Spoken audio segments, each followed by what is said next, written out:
గురుభ్యో నమః. మరి ఈరోజు జాదూ పిటారాలో మరొక అంశం నెంబర్ డాట్ డామినోస్. ఈ నెంబర్ డాట్ డామినోస్లో మనం ఇది ఓపెన్ చేసి చూస్తే 28 కార్డులు ఉంటాయి. ఈ 28 కార్డుల మీద ఒక్కొక్క కార్డుని 2 సమభాగాలుగా చేయడం జరుగుతుంది. ఒకవైపున దీనికి నెంబర్ ఉంటుంది, రెండో వైపున డాట్స్ ఉంటాయి. అయితే ఈ నెంబరు ఈ డాట్స్ సమానం కాదు. ఇక్కడ వేరే నెంబర్ ఉంటుంది, డాట్స్ వేరే ఉంటాయి.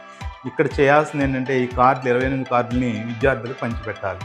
దీన్ని వ్యక్తిగత కృత్యంగాను అలాగే సమూహ కృత్యంగా కూడా చేయవచ్చు.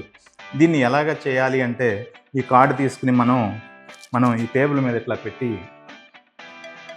ఈ కుడివైపున ఉన్నటువంటి చుక్కలను లెక్కించి ఆ చుక్కలు ఉన్నటువంటి దానికి సమానమైనటువంటి నెంబర్ ఉన్నటువంటి కార్డుని పెట్టమనాలి. ఫర్ సపోజ్ మనం చూసుకుంటే ఇక్కడ చుక్కలు 3 ఉన్నాయి కాబట్టి ఈ 3 చుక్కలకు సమానమైన కార్డు మనం తీసుకుని దాని కుడివైపున పెట్టాలి. ఇలా కుడివైపున పెట్టినప్పుడు చక్కగా దానికి కుడివైపున మళ్ళీ చుక్కలు ఉన్నాయి, అవి లెక్కిస్తే 8 ఉన్నాయి. అంటే 8 నెంబరు ఉన్నటువంటి కార్డుని విద్యార్థి దానికి జత చేయాలి. దాని తర్వాత కుడివైపున ఎన్ని చుక్కలు వచ్చినాయో ఆ చుక్కలు లేదా డాట్స్ ఏవైతే ఉన్నాయో ఆ డాట్స్కి సమానమైనటువంటి అంకెని పెట్టమనాలి. ఆ రకంగా చూసుకుంటే ఇక్కడ 6 ఉన్నాయి కాబట్టి 6 చుక్కలకి సంబంధించినటువంటి కార్డు ఇట్లాగా మనం జత చేయవచ్చు. ఇట్లాగే ఇంకా చూస్తే కుడివైపున ఇక్కడ 9 చుక్కలు ఉన్నాయి. 9 చుక్కలకు సమానమైనటువంటి అంకె ఎవరి దగ్గర ఉందో దాన్ని పెట్టమనాలి. ఇది 9 మనం పెడితే కనుక